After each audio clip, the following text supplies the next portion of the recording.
Bienvenue sur le Playground pour un nouveau podcast. Enfile ton short et tes sneakers, on est parti.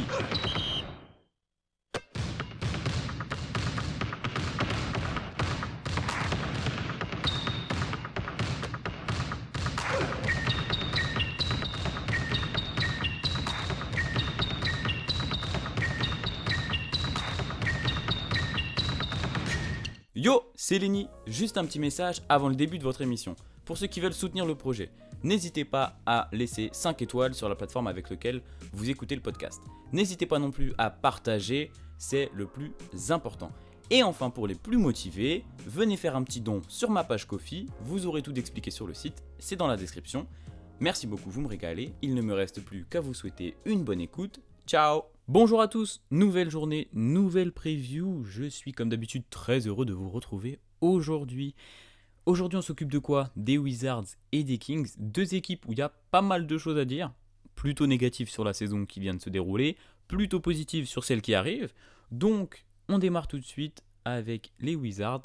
C'est parti. The NBA is back.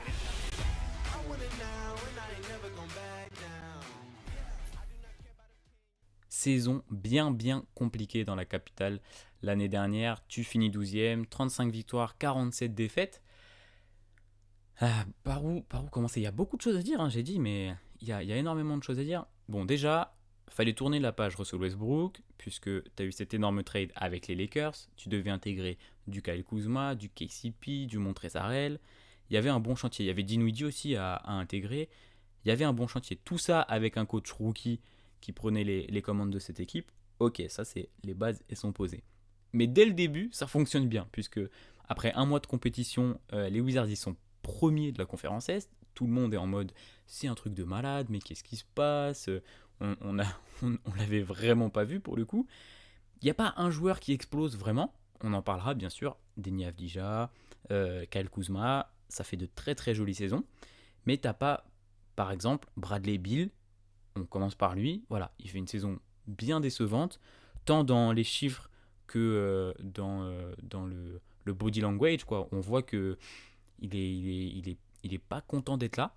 Alors, il y a eu des rumeurs sur des trades, machin, mais tu vois que, je sais pas, il n'était pas heureux cette saison. Alors, il a été blessé, il a joué que la moitié des matchs, mais en termes de body language, pour un leader, c'était vraiment un gros point noir.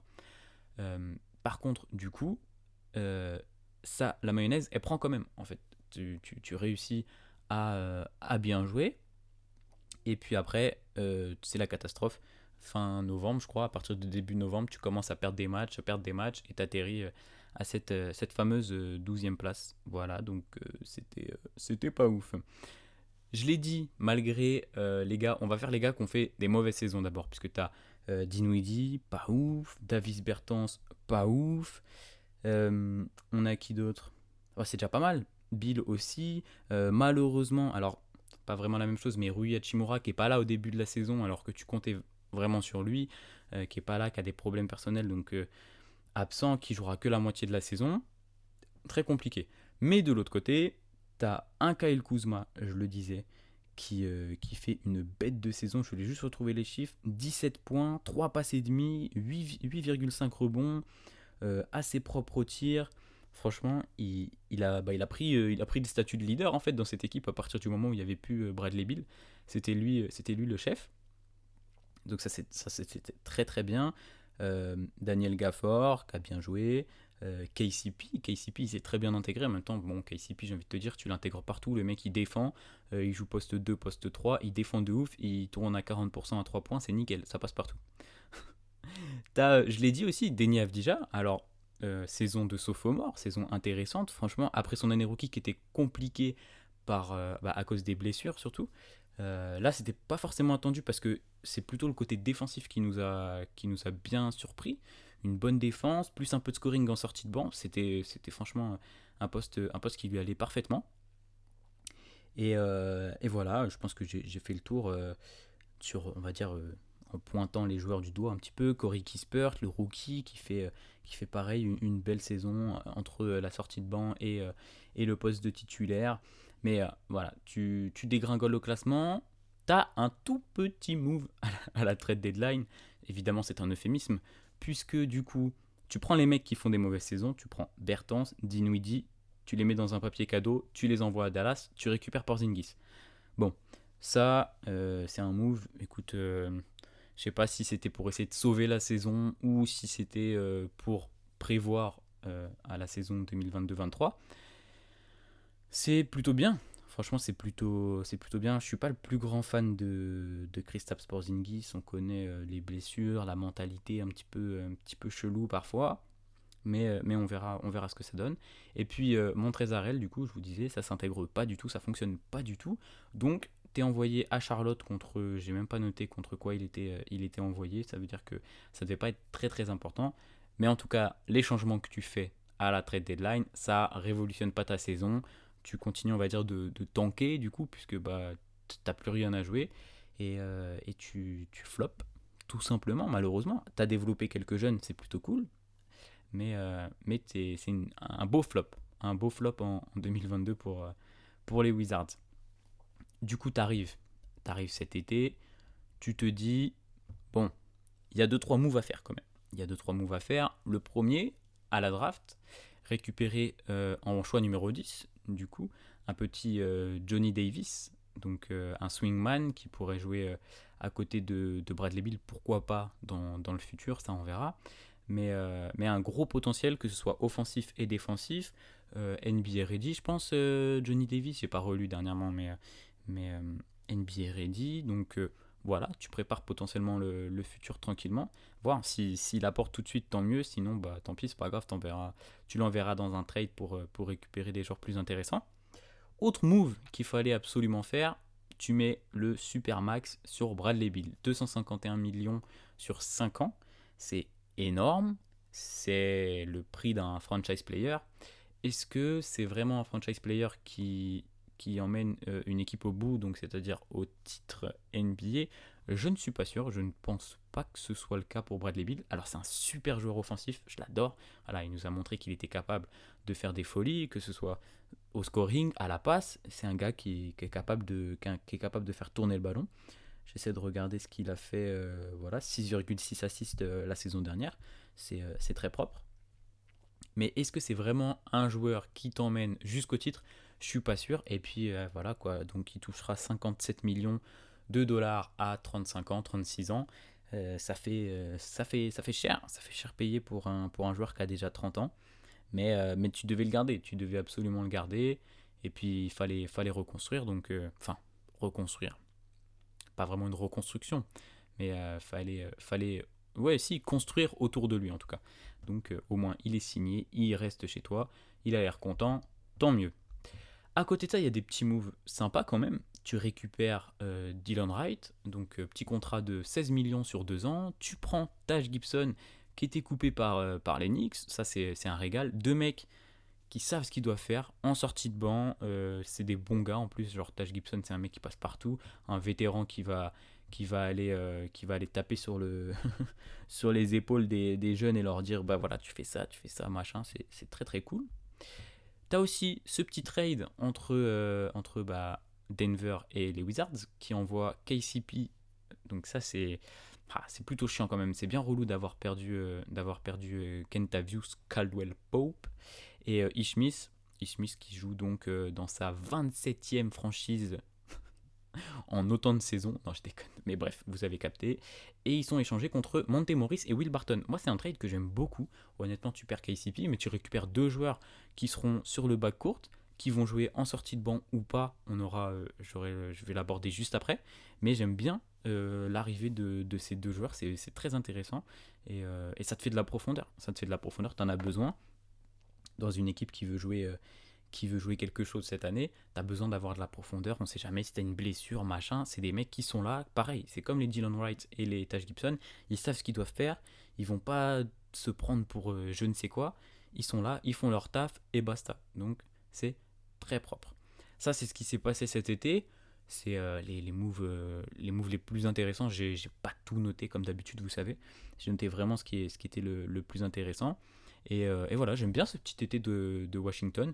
Tu perds pas grand chose, tu signes Bradley Beal, tu as un bon joueur à la draft. Franchement, c'est plutôt propre. Maintenant, il va falloir se projeter sur la saison 2022-23.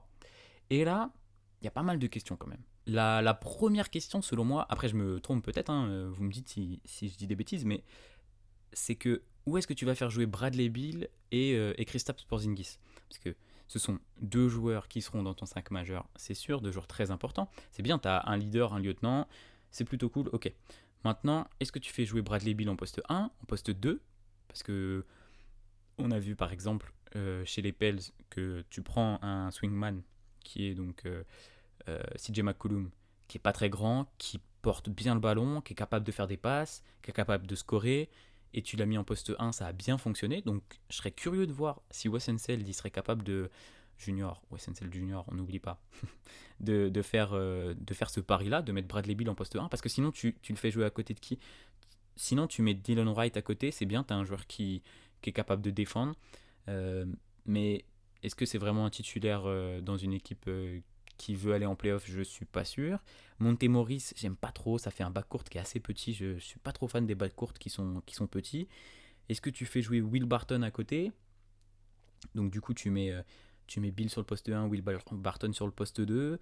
Comment tu fais? J'avoue que c'est une question en tout cas je me suis posé la question en préparant la preview.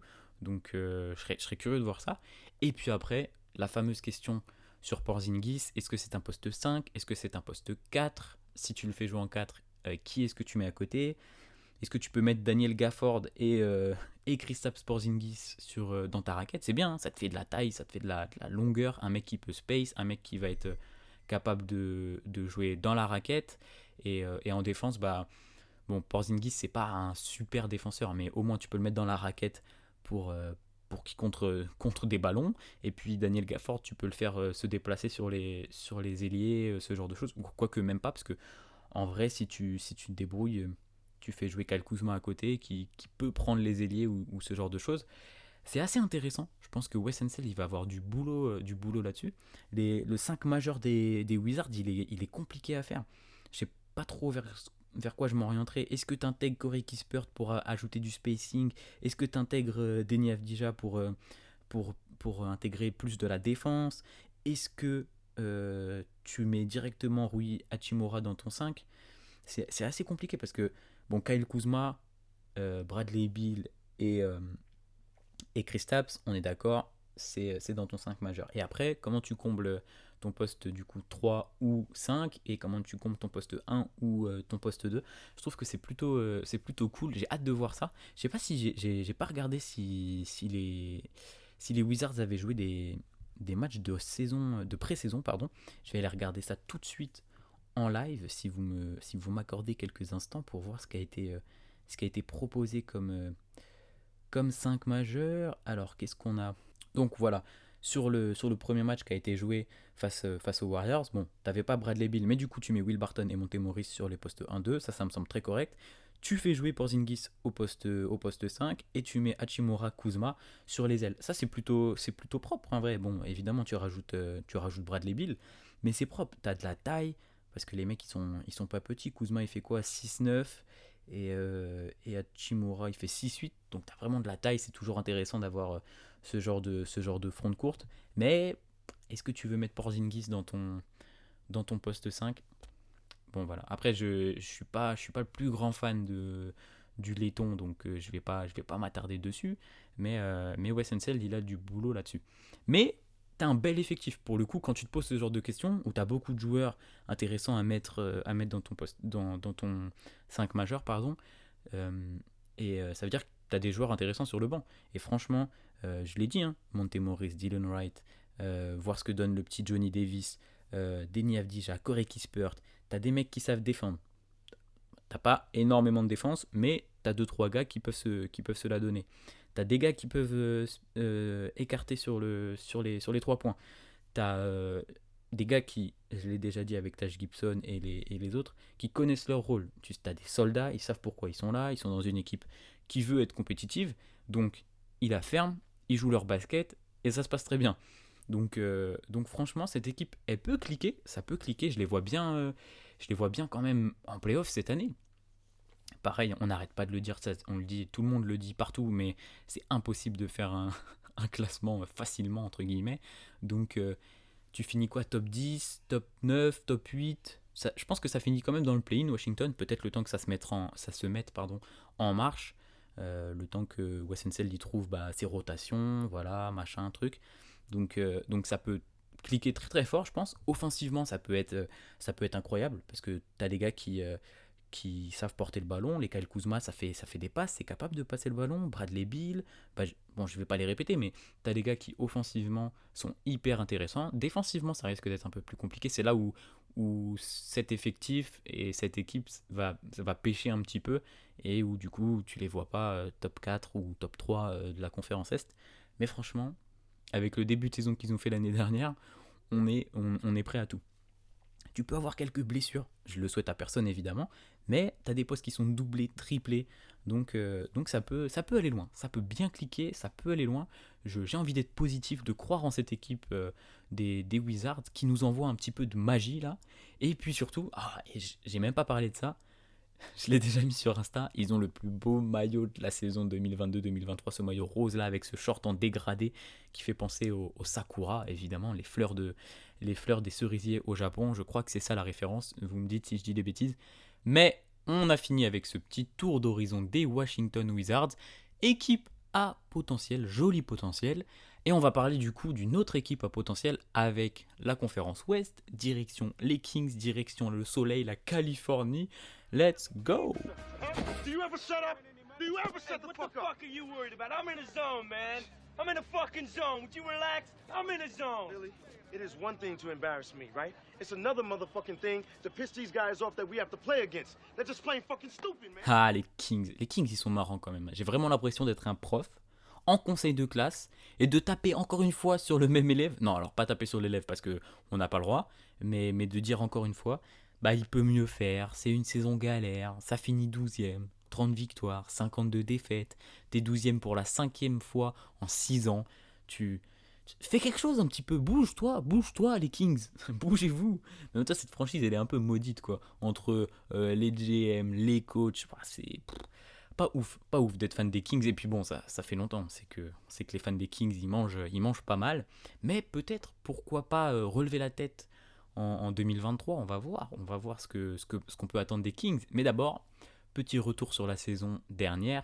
Bon, premier bon point que j'accorde à l'élève Sacramento Kings, t'as enfin viré Luke Walton. Enfin, tu dégages ce coach qui n'est pas capable de coacher, donc tu peux souffler et commencer, je sais plus à quel moment de la saison il a été viré, enfin, je sais qu'il a été viré quand il y avait ce fameux match avec le spectateur qui vomit sur le terrain, c'est absolument horrible, ou pas forcément tout de suite après le match, mais en tout cas dans cette zone-là, mais je me souviens plus chronologiquement où ça se situait. Et puis du coup, t'as Alvin Gentry qui prend les rênes de l'équipe, pas sûr de la plus-value, mais au moins t'as plus Walton, c'est cool. Et puis t'as un mec qui est capable de jouer avec la pace, qui est capable d'envoyer de l'attaque. Quand t'as D'Aaron Fox, c'est plutôt cool d'avoir Alvin Gentry en coach. Mais D'Aaron Fox n'a pas non plus fait une bonne saison. Autour de lui, on s'attarde un peu sur D'Aaron Fox. C'est quoi, 4e saison dans la ligue. Il chauffait tranquillement. Il devenait de plus en plus bon. Et là, franchement, alors problème de blessure parce que ça joue pas tous les matchs. Mais sur les stats et tout, c'est assez compliqué. Assez compliqué. À côté de lui, en plus, t'as un Tyrese Haliburton qui rayonne de ouf. Le mec, il finit les matchs, il est clutch comme je sais pas quoi, il a le sourire, il est heureux d'être là, mais ça va pas durer. Bon, de toute façon, on a parlé de la preview des Pacers, donc on le sait, hein, à la trade deadline, il y a eu quelques mouvements chez les Kings, mais on va d'abord parler des autres joueurs autour de ces deux-là. T'as Harrison Barnes, fidèle au poste, qui fait son taf, il envoie ses 16 points, il joue ses 70 matchs, il est bon, voilà, c'est bon, mais sans plus. T'as Dumo Harkless, c'est pareil. Buddy Hield qui fait son taf. Tristan Thompson. T'as pas mal de joueurs. Encore une équipe, je l'ai pas dit pour les Wizards juste avant, mais on est encore dans des équipes qui ont fait jouer pas moins de 25 mecs ou entre 25 et 30 gars. Donc ça commence à faire beaucoup dans une seule saison. Mais voilà. T'as un jeune qui galère, d'autres qui font kiffer, parce que Tyrese il fait kiffer, Davion Mitchell il fait kiffer sur la défense, le rookie, si je dis pas de conneries, Davion Mitchell, oui, rookie cette année, Je suis déjà perdu avec le nombre d'années qu'ont joué les joueurs. Mais en sortie de banc, capable de porter un peu le ballon, de défendre beaucoup, c'est plutôt cool. Mais Monte McNair, le GM, lui, il s'en fout. Il voit que l'équipe, elle fonctionne pas. Il se dit, on a changé de coach. Écoutez, on va aussi changer les joueurs. Tu dégages à Liberton, déchirement pour les fans de Sacramento, direction Indiana. Tu mets ça avec Buddy Hield et Tristan Thompson. Tu fais venir du coup Domantas Sabonis, plutôt cool. Franchement, le duo Domantas Sabonis, De'Aaron Fox, on va voir la saison prochaine. Est-ce que c'est vraiment un duo qui peut te faire aller en playoff? Ça peut le faire en passant par le play-in, mais ça peut être un bon duo. Honnêtement, ça peut être un bon duo. Tu récupères aussi Jeremy Lamb. Et alors, Holiday, c'était qui jouait? Qui est-ce qui jouait? C'est Justin qui jouait chez les Pacers. Pareil, Marvin Bagley, j'en ai même pas parlé au début, mais Marvin Bagley, le projet est avorté. Voilà, ce fameux choix numéro 2 de la draft 2019 maintenant, je crois, si je dis pas de bêtises. Au pire, on me contredira. Le projet, c'est fini. Direction Détroit. Tu as Dante DiVincenzo et Josh Jackson qui arrivent. Bon voilà, ça c'est la trade deadline. Et puis sur la seconde partie de la saison, tu as quelques flashs entre Sabonis et Fox. C'est assez sympa. Sabonis, il vient, il fait ses chiffres. Il joue que 15 matchs, hein, donc c'est pas beaucoup, mais il envoie ses 19 points. Il prend 12 rebonds par match. Il est énorme comme Sabonis. 6 passes décisives. C'est un joueur qui envoie des statistiques monstrueuses. C'est vraiment dingue. Mais bon, on a fait le tour de toute façon. On a fait le tour. Encore une saison très moyenne. Tu changes les choses. Au moins, on peut pas dire à Monte McNair qu'il a pas changé les choses. Franchement, je sais plus quand est-ce qu'il a pris son poste de GM, lui. Il l'a pris 2020, parce que Vladivac, il est viré à l'été 2020. Donc bref, Monte McNair, il change les choses. Et puis bah, on va voir ce qui se passe à l'été et ce qui va se passer sur la saison prochaine. C'est ça qui nous intéresse finalement. Déjà, premier move, ou presque, de l'été, tu changes de coach. Alvin Gentry, il est bien gentil, mais c'est pas top. C'est pas top pour la construction d'équipe. Du coup, tu prends Mike Brown. Mike Brown, nouveau coach, nouvelle vie. Je suis pas persuadé de ça. Honnêtement, c'est bien. C'est un mec qui a coaché LeBron, ou que LeBron a coaché, du coup, je sais pas trop. C'est un mec qui a été aux côtés de Steve Kerr chez les Warriors, là, dernièrement, qui a connu les épopées des Warriors, donc c'est plutôt cool. Mais son niveau à lui en tant que head coach, j'en suis vraiment pas je suis vraiment pas persuadé que ce soit un bon head coach. On verra, je lui laisse le bénéfice du doute. Il atterrit dans une nouvelle équipe, il a de l'expérience, c'est plutôt cool, ok.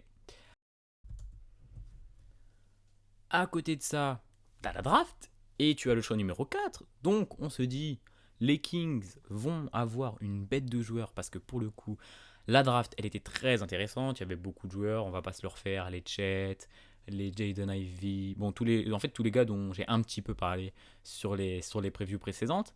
Et là, avec ton choix numéro 4, tu vas récupérer Keegan Murray. Alors, bon, petite surprise, évidemment, on a l'habitude, les Kings, ils nous régalent avec ce genre de surprise. Mais franchement, il y a un bout de potentiel. Un bout de potentiel, je suis vache. Hein. Mais le gars a déjà, entre guillemets, 22 ans, si je dis pas de conneries, je crois que c'est un 2000. Donc il est un peu plus âgé que le reste de la draft. C'est un fort scoreur, un fort rebondeur. Il fit parfaitement, on en parlera juste après. Dans l'équipe, à l'instant T, il fit nickel. Mais quel plafond il va avoir? On sait que quand tu prends dans le top 5 de la draft, tu veux un mec au plafond inégalé. Tu veux 3,40 m de hauteur sous plafond. Je ne sais pas dans quelle phase de rap c'est, mais il y a forcément un rappeur qui a dit un truc comme ça. Donc, bref, je m'égare. Donc, petite surprise, mais on a vu en Summer League, il a fait une très très très grosse Summer League, MVP de la Summer League, comme Davion Mitchell. Et oui, Davion Mitchell aussi a été MVP de la Summer League. Ça veut tout et rien dire. Il y a des mecs très bien qui ont été MVP de la Summer League. Je pense à des Blake Griffin, il n'y a pas des Ben Simmons, il y a des bons joueurs, mais il y a aussi des mecs qui ont été oubliés, et je les ai oubliés, je pourrais pas vous les citer. Mais en tout cas, voilà, ça pose le bonhomme. On voit qu'il est prêt. Le mec est NBA ready, Et même là, je crois que sur le premier match de pré-saison, il a démonté un peu les Lakers, donc ça fait plaisir. Après, à côté de ça, il n'y a pas eu des milliards de moves. Oui, il y a des arrivées, des départs, mais bon, je ne vais pas vous lister tous les arrivées, tous les départs de chaque équipe, ça n'a pas de sens. On veut les gens qui sont intéressants. Et parmi les gens qui sont intéressants, t'as signé un petit Malik Monk, comme ça, hop, derrière les fagots, là. Le gars, il était prêt à signer chez les Lakers, et en fait, bah non. Moi, j'aurais bien aimé, mais bon, c'est pas grave. Donc, tu rajoutes du shoot. Tu as aussi Kevin Huerter qui arrive, tradé contre Justice Winslow et Mo Harkless, si je dis pas de bêtises. Donc, pareil, du shoot. Et le GM des Kings, il a vu les pourcentages au tir de De'Aaron Fox, il a dit, ok, tu prends la balle, tu tires pas, tu passes à tes collègues qui sont dans les corners là. Tu vois, les Malik Monk et les Kevin Huerter, le rouquin et le mec avec ses cheveux de Jackson 5, tu passes le ballon et eux ils vont tirer, t'en fais pas. Donc ça, c'est franchement, c'est deux arrivées qui sont bien kiffantes. Après, t'as un petit Ken Bazemore, petit Quinn Cook. Bon, ça mange pas de pain, ça sortira du banc en troisième option. Plutôt cool. Et dans les départs, t'as Damian Jones quand même qui s'en va. Et c'est une bonne question. J'ai rien noté d'autre. Mais bon, bref, vous avez compris.